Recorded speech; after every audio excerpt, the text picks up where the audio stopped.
Shit, man! Now on my stuff, I have a place to go.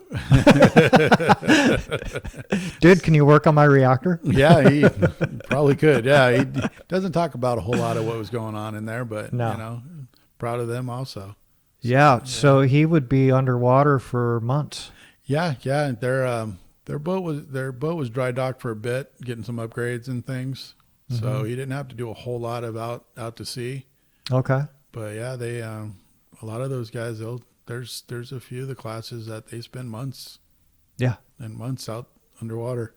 Nobody really knows where they're at either. Yeah, exactly. That's amazing. Yeah, it's pretty neat. And That I've got is. to go on a couple of the South Carolina, went on the museum sub that they have out there and stuff. And he goes, "No, Dad, they're much bigger than this now." Because I'm like in there going, Yeah, I right. don't fit. Yeah. How these guys do? And I think that's a World War II sub.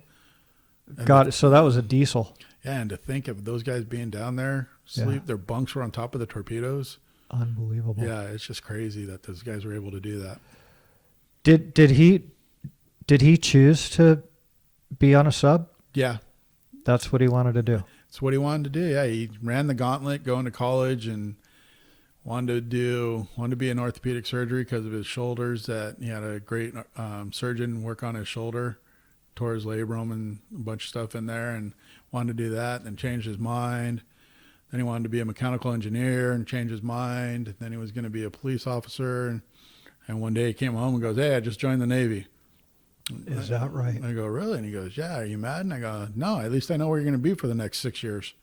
And then it's turned into 10 years now. So Is that right? yeah, he picked a sub. That's amazing. Yeah, it's pretty neat. Yeah. And so was he ever deployed? No, he never really had to go out. Got it. And in Hawaii for 4 years? Yeah, both my grandchildren were born in Hawaii. Nice. They know the beach. Yeah. Yeah. Yeah, they love the beach. So it's a little different for them in Arizona. Yeah, they're a long way from the beach. Yeah. For sure. Dad, it's hot. Yeah, it's hot here. Yeah. Yeah. So he's going to basically make the Navy into a career. He's not quite sure yet. He's signed up for 10 all the way. And then, kind of same thing, family. What's best for his family. Sure. He'll make that decision. I think he has 3 years left. Make that decision when it's time. Got it. Yeah. Got it. That's weird that they would have like naval stuff in Arizona. Well, he's recruiting now. Got it. So, he's getting other kids to follow in his footsteps and join the Navy and serve the country. And yeah, it's also needed. For sure. Yeah. For sure it is. Yeah. Thank him for me. I will. For his service. Yeah, thank you. And you said that you were going to college. Yeah, I went thought I was going to be a football player, and I really didn't like school, so went to school for about a semester and a half, and my parents said, "Yeah, you're just majoring in attendance. Let's make a career out of it. Let's give you a career." And it was the right choice. I was. Sure. I didn't like school. Yeah. I knew first day walking on a practice field, I wasn't going anywhere. And really didn't have any real interest in anything. So it was the right move, and thankful that they pushed me that direction. Sure. And your stepdad was obviously in construction for his career. So when you were a kid, was he taking you to some of these jobs? And yeah. Now I met Bill and my mom met when I was 12 years old, and so didn't really have a whole grasp of what he did. And then I was about 16 years old. They took me out to a job, and they messed with me like you do all apprentices, and sure. Gave me a box of mud, dumped it into a bucket, didn't thin it down or anything, gave me a 12-inch box and said, push it on the wall for the next 8 hours, not telling me you're supposed to thin it up so it's easier. Sure. So when I was done, I was 16, I said, I'm not going to do this for the rest of my life, so I'm out. They took them a couple of years before they even told me that they were pranking me, and didn't tell me to loosen the mud up or anything because they wanted me to concentrate on school. Yeah. And get my education. And, I made it through high school and thought I wanted to go to college, and just wasn't for me. Yeah. Well, you, that part of the industry, any of these trades, in the construction industry you can make a great living. You can. And you know, my son Tyler, who's in the trade now, is he's going to be 30 this month, and I didn't let him get in until he was 28. I said, no, you have to explore your options. Mm-hmm. It's difficult work, and it's not guaranteed. Nope. And you know, and finally he came to me and goes, "This is what I want, Dad. Mm-hmm. You've made a decent living at this. You and Mom are happy. I want this." And I gave him a list of things he had to do before he got in, and he did them all. Mm-hmm. And I said, "Okay, I'm getting you in the door, but after that, Yeah. you're on your own. I don't know you. Yeah, you show up on time. You work extra hours. You take care of your task, and I don't want to hear about it. I want to hear it's hard." Manage your projects. Yes. And, you know, because Dad's not going to be in this forever. Mm-hmm. And I can't take care of you. So you're going to have to learn it. And I told him, you got 2 years to learn. Mm-hmm. After that, if you don't know, that's on you then. Exactly. You know, we're going to give you all the backup you can. But after 2 years, if you don't know what you're doing, that's on you. Sure. And, you know, I'm proud to say he's done very well. Good. That's awesome. Yeah. Nice to hear that. Yeah. And the thing is at 28, your frontal lobe is working. Yeah, exactly. Exactly. You've got your priorities straight, or should by then. Right. Yeah. And if not, then who knows where the hell you're going to go. Exactly. So from there. he understands it's a career, and Mm-hmm. and has made the right decisions to make it his career. Is he on site? He goes on site. He's doing a lot of our, you know, starting off as a newer project manager, project engineer. Adam partnered with some core jobs, kind of like how I learned, Mm-hmm. but on the office side. And then once it was time, I told him, "Here's a bunch of TIs." You know, one time I think he had 25 TIs that he was running. Is that right? Either starting, middle, closing out, finishing. Wow. And I said, "Hey," came home and said, "Dad, that's tough." I'm You like, filled the plate up, "Yeah." man. He goes, "Dad, this is tough." I go, "Yeah, get used to it." Yeah. We keep getting work. Yeah. So we can keep feeding Exactly. the families. He's learning fast, and you know, the guys are giving him respect, but they're not giving respect as a Schrader. They're giving respect if he learns what he's doing and he knows and he's able to help him out. Like Mm-hmm. you said, manage. Yeah. And he's learning. So, you know, proud of him too. Well, that's I'm not sure in our industry how these project managers are managing their projects, but I know that in general contracting, a lot of them really don't know how to manage. No, and it's because they've never had job site conditions. Mm-hmm. You know, they learned what they were taught. Yeah. And they go out and try to tell you what their teacher told you. You should be able to hang that drywall in 22 seconds because his college teacher told them that. That's the average. Yeah, you know, it's, you know, and it's just, no, it doesn't. Shit, you guys you dominate. Yeah, exactly. You know, and it's just not that way. You know, I took a kid out on a golf course. We had my first job that I got to project manage when, fortunately, Roy Tonks and Tim had some confidence in me and said, "Hey, you want to project manage?" And I said, "Sure." Well, it was City of Hope Hospital, multi-million-dollar hospital, Oshpod. Mm. And I started learning and getting to know or thought I knew what I was doing, and had a project manager over on the GC side question a change order, and I said, "All right, get in the golf cart." I drove him to the stockpile of the material, then drove him to the job, then walked him up the stairs, and then showed him the area, then took him back down, then took him back to the stockyard, then took him back to my office. I said, "How long did that take?" He goes, "About 30 minutes. I said, "Exactly, and we don't have any material there yet." So that's how long it takes. It doesn't take 22 seconds because your college professor told you that. Taught him a lesson. He goes, "Okay, I get it." Yeah. So That was a nice way to do that. yeah, it's just like, hey, it's not what they tell you, man. It's job site conditions. They're all different. Yeah. Yeah, you know, I was talking to a guy, you know, San Francisco rates or production rates and wage rates are way different Oh, yes. than down here. Yeah, I spent 8.5 months up there. They're way different. Oh, you were running some stuff up there? Yeah, the international airport. Okay, yeah, for Insel. but that was a while ago. But Oh, yeah. still, it's always been more expensive to live up there. This guy's telling me, you know, they do a lot of hospitals, 15 feet a day per man is what they bid their jobs at. Yeah, and That's amazing, dude. they're very strong. You cannot whatsoever go to a guy and go, "You need to go faster" in Frisco. He will call his union on you. Is that right? Yeah, or this was back when I was there. Sure. Or you can't tell them, "Hey, this looks like crap." Wow. Quantity or quality, you cannot say anything, or they will call and file a grievance against you. Is that Well, right? again, back when I was there. So Well, it's probably worse now. yeah. So I don't know, but yeah, it was difficult. And then a guy from out of town trying to get guys that are in town to understand and work hard for you. Mm-hmm. Yeah, that wasn't a fun one. Yeah. So you lived up there. I a flew while. up every Monday, Mm-hmm. and I flew back every Friday. Got it.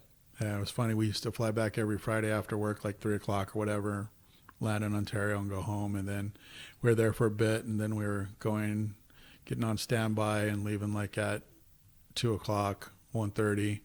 Then towards the end there, we were rolling up at 11 and saying, "Get me out of here, man. We got enough." Yeah. So Yeah. it was tough, but it was, again, another experience I don't regret and I will treasure forever. It was different. Yeah. Well, you're open-minded for new stuff. It's how you grow. Sure. And learning experiences, they're never bad. Mm-hmm. You know, may not have a good experience, but you learn from it. Absolutely. So Absolutely. yeah, Yeah. I had no problems just trying different things. Mm-hmm. Good for you. Good for you. That's part of the way how you moved up the ladder. Yeah, like I said, I've been very fortunate. You know, I had Rod over at Martin Brothers, Tim and Roy over at Insel, and, you know, Ron Hudson had the faith in me to let me grow, like I said. So I've been very fortunate in the industry. I do not take it for granted, that is for sure. Good for you. So, no desire to retire? No, my wife actually has 8 more years before she can retire. And so we're just kind of playing it by ear. I love it. I love the guys in the field. I've been with them for a long time. You know, some guys are from Insel that came over with me. Got or it. came with me after Insel kind of closed their doors. The guys at Superior have gotten to know and been around for 15 years over there, and their kids are now working for us. So I really love the field and the guys, and like I've mentioned, the office staff, and it's a family. So Sure. Yeah, I have no desire to hang them up right now. I mean, yeah, would I like to spend more time with my grandkids? Yeah, my wife and I are talking about maybe getting a little vacation place out there, but I still love it and it's still fun. So yeah, Good for no you. desire. That's awesome. That's good to hear that you have passion. Yeah. Yeah. And like I said, I love learning new stuff and Mm-hmm. seeing the guys grow. It's the smaller things that you get. You get an email from a guy or a text saying, "Hey," and it's a picture of him standing on a for sale sign. "Hey, Rod, just was able to buy my first house." Or you get a letter from a guy going, "Hey, just had a baby," Mm-hmm. or, "Hey, do you want to come to my wedding?" The little things, Sure. and it's really neat. And like I said, I really respect the guys and treat them as family and think of them as family. So Yeah. Good. Yeah, Yeah. I'm having fun still. The guys at Superior speak very highly of you. They think you're just, they wouldn't be where they are without you. That's mutual. I mean, we all work together and make a successful company. Yeah. We're all happier, right? We go home, For sure. life is good. Yeah. They got a paycheck, everybody's good, and it's not just about getting a paycheck. Yeah. Like we said earlier, it's you get up and you want to go to work. It's not Sure. a have to go to work. Exactly. And that's what we try to create over at Superior. That's awesome. Yeah. That's awesome. Nice environment. Yeah. Really nice environment. So you're Southern California native. Yeah. Grew up in Covina, high school in Covina. My kids went to high school in the same high school I went to. My niece, my nephew, same high school. So yeah, grew up in Covina and live in San Dimas now, but same place. Got it. Whole So your life. commute's not too bad. Not 57 freeway, but 57 dictates how fast I get home and how fast I get to work because Yeah. there's no other way to get there. Yeah. Yeah. That's that could be tough. Yeah, especially at that 67, 57 Yeah. merge. Yeah. Yeah. But that's it's not like you're out in Riverside hitting the 91. No, I just younger, when my wife and I were looking, we just made a decision.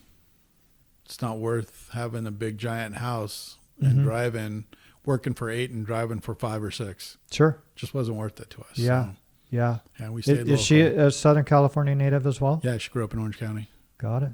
Yeah, Got it. Congrats. Oh, thank You've you. been married for a while? 30 years. So, good Journeyman. run. Yeah, had a good run.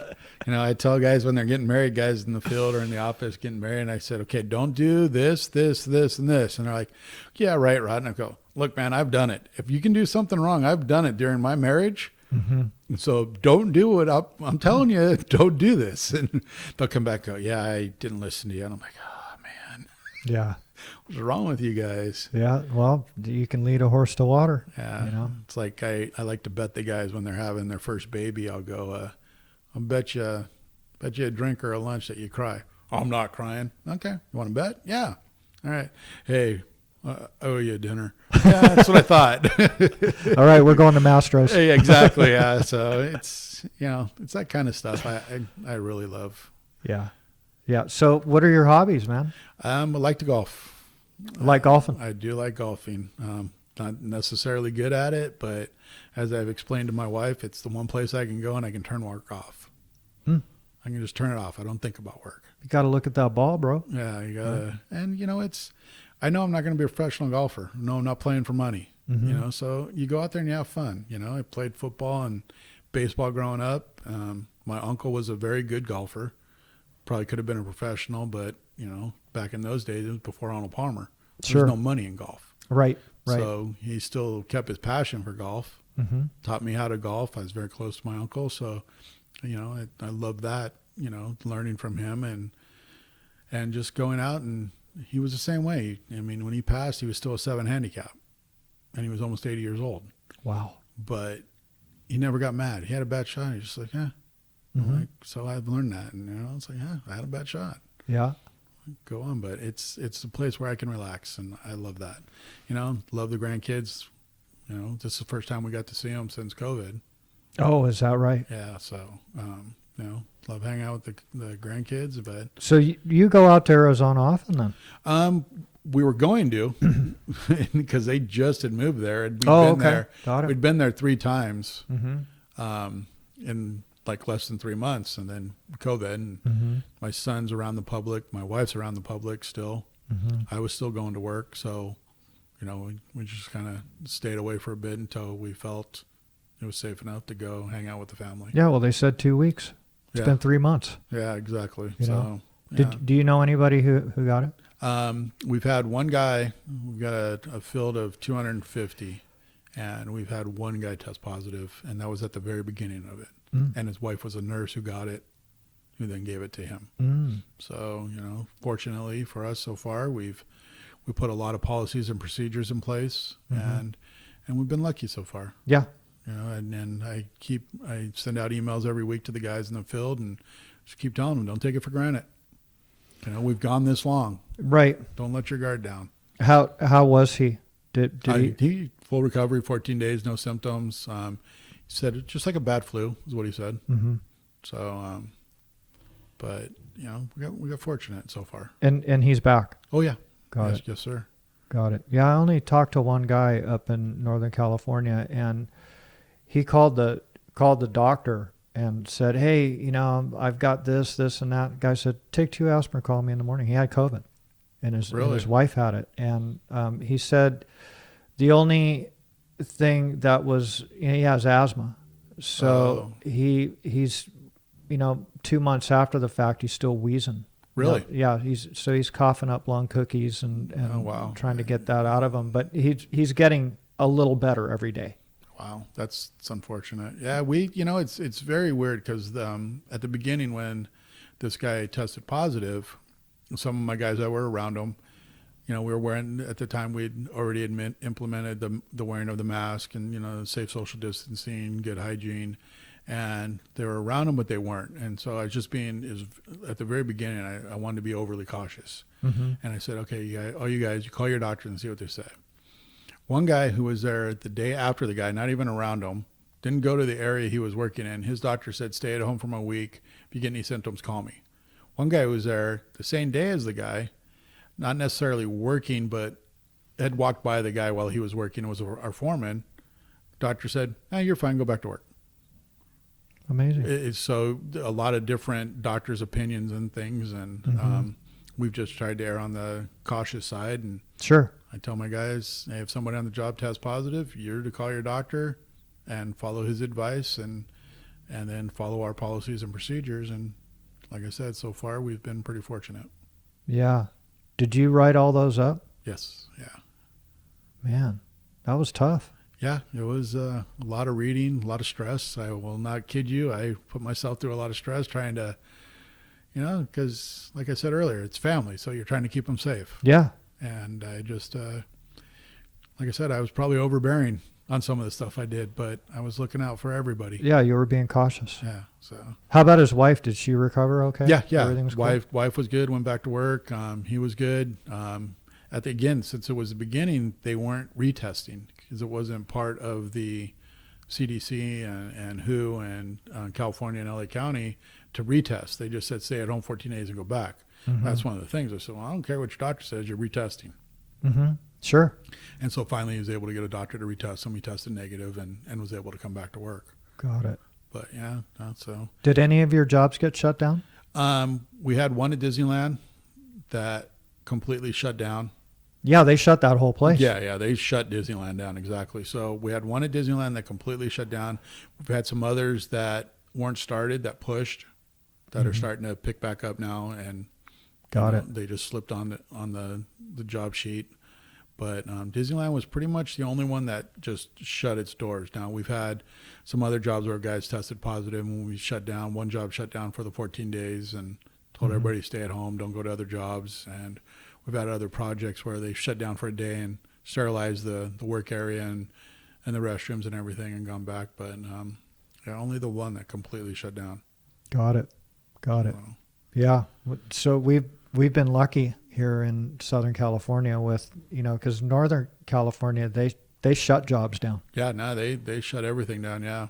I've got some friends still up there. And yeah. Yeah, it's, it's different everywhere. It is. Las Vegas, they wanted to open everything up a week after they closed it. Exactly. Arizona, I was just there. There's places in Arizona, it's like the Wild Wild West. They're in there we drove by, we're going to Home Depot, of course, and drove by a sports bar, grill, and packed. Outside line, people getting in, inside, no social distancing, no face coverings, nothing. It's just like the Wild Wild West. And as we were leaving, I read an article that the restaurants are voluntarily closing now because it's still not gone. And their employees are getting it now. And so, it's nobody knows. No. And No. I'd rather err on the safe side than. Sure. Yeah, well, you need your guys. And like you said, they're part of your family. Well, and they're going home to their family. Exactly. And their family's staying at home, or, if their family has to stay at home, they're going home to them. And it's just the trickle, each person. It's not just an isolated incident. And again, we don't know enough about it, I don't think. No, it's kind of a trip because COVID isn't new. Right. It's been around, everybody's got it. Every animal has it. Right. And so in the beginning, it was kind of like this panic attack where this is this new virus that nobody's known about. And until everybody reads the Clorox bottles. Right. Yeah. So that's not the case. Right. And it's just uncharted territory. And it's highly contagious. Yeah, and like I said, we've gone this far. Why let your guard down now? Sure. I mean, ease up. I like, that we're easing up on it and taking baby steps, but it's still not, it's not 2019. Right. Now, I'm talking to a lot of guys, and they're still bidding shitloads of work. Yes. The plans are still coming in. Yes. That's awesome to hear. We had a little bit of slowdown, it looked like, on tenant improvement side.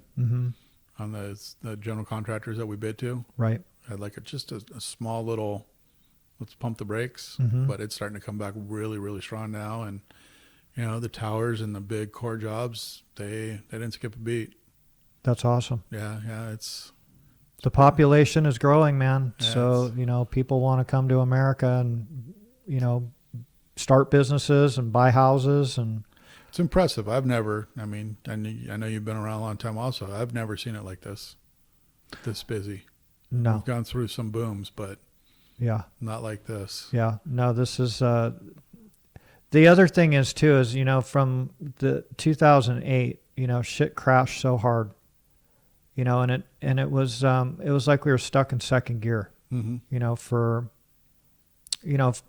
5 years, 4 to 5 years, stuff was starting to turn around, but it wasn't like, there wasn't any growth.